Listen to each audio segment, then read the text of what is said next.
Bismillahirrahmanirrahim. Qardaşlar, yeni bir möcüzə göstərirəm sizə və bu möcüzə ərəb əlifbasının da rəqəmsal sistemindədir. Axırda deyəcəyim söz əvvəldə deyim ki, burada möcüzə nədən ibarətdir? 570 və ya 571 rəqəmi görsənir. Bu 571-i mən sizə göstərmək istəyirəm. Yəni, Həzrəti Peyğəmbərin anadan olma ili 570 və ya 571 görsənir. Elə isə gəlin baxaq. Bismillahirrahmanirrahim. Elhamdülillahi Rabbil alemin. Salli alə Muhammed və əl Muhammed. Qardaşlar, ərəb əlifbasında 28 hərf var. Bu 28 hərfin adlarını yazmışam. İndi gəlin baxaq görək. Əlf, bə, tə, fə, cim, ha, xa, dəl, zəl, ra, zə, sin, şin, sad, dad, ta, la, ayn, qayn, fə, qaf, kəf, ləm, mim, nun, vav, hə, yə. Amma hərfi tanıyan qardaşlar bilirlər ki, burada mən başqa cür yanaşmışam. Yəni necə? Fikir verin, əlif hərfini yazanda mən ortada gələn fəni yazmalı deyildim. Əlif hərfi yazanda əlifləm fədən istifadə olunur. Fə hərfi bə hərfi ilə birləşməli deyildi. Qəsdən birləşdirdim. Niyə? Elə ki, əlif hərfi ki, ondan sonra gələn hərflə birləşə bilirsə birləşdirirəm. Təni və fəni eləməmişəm. Çünki onlar birləşə bilmir. Məsələn, fə hərfi tə hərfi ilə birləşmək üçün əliflə birləşməlidir öncə. Əlif də artıq sol tərəfdən gələn forması yoxdur. Məsələn, cim hərfini yazanda hansı mimdən istifadə eləməliydik? Axırda gələn mimdən, yəni sağdan birləşən. Amma mən ortada gələn mimi yazmışam ki, ha hərfi ilə birləşsin. Və ha hərfinin də ortada gələni yazmışam. Nə üçün? Çünki mimlə ha birləşir. Hər ikisi 4 cür yazılan hərflərdən sayılır ona görə. Məsələn, xa yenə tam normal yazmışam, amma dəl hərfində ləm hərfi zəllə birləşib. Halbuki müstəqil ləm seçməli idim. Məsələn, zəl hərfi də ra ilə birləşib. Halbuki müstəqil ləm seçməli idim. Məsələn, sin və şin hərflərinə baxın, hansı nundan istifadə eləmişəm ortada gələndən. Şin hərfində də ortadan gələndən. Nə üçün?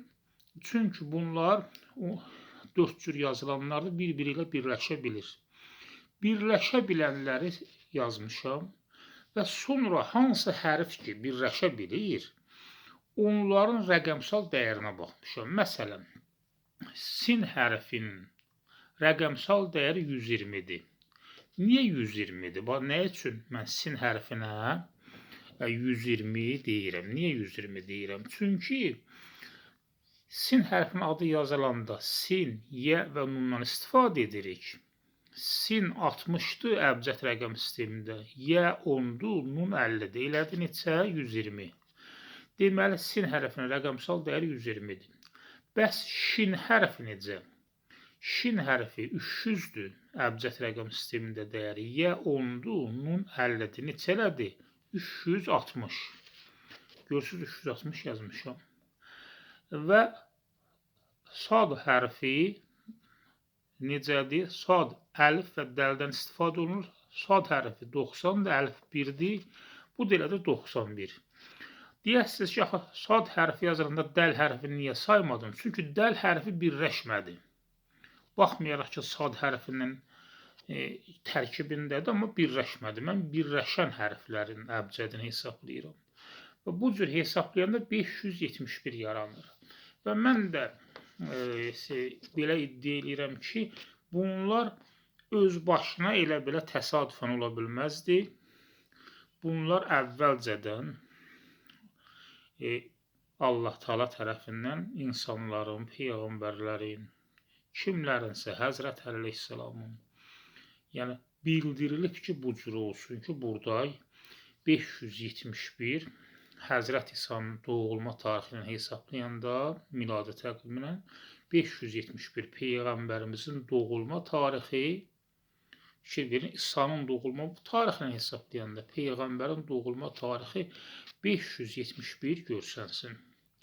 İndi biz bunları tək-tək yenə hesablasaq, dəl hərfi burada 4'dür, dad hərfi 800'dür, əlif 1'dir, dəl 4'dür, ta 9'dur, əlif 1'dir, la 900'dür, əlif 1'dir.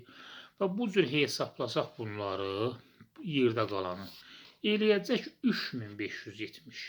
3570 də bizi nə xatırladır? 3.570. Yəni Həzrəti Peyğəmbəriyə yenə doğulma tarixidir, ya da anasının bətrində olma tarixi. Fikir verirsiniz.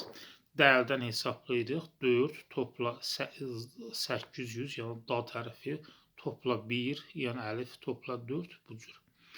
İndi burada mı əlif, bu 28 hərfi ki yazmışıq, bu hərfin ilki nə idi? Əlif və bə. Əlif və bə necədir rəqəmsal dəyəri? 114.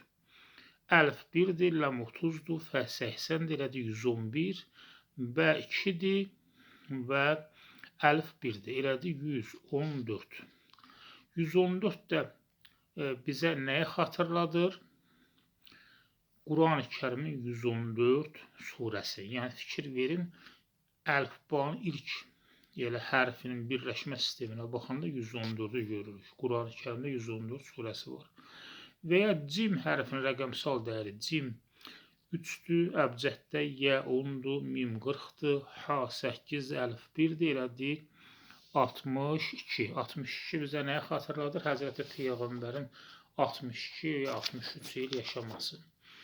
Fikir verin, yəni bu cür belə baxanda mən deyərdim ki, burada həqiqətən Həzrəti Peyğəmbərin doğum tarixləri və yaxud da Quran-ı Kərimin 114 surədən ibarət olması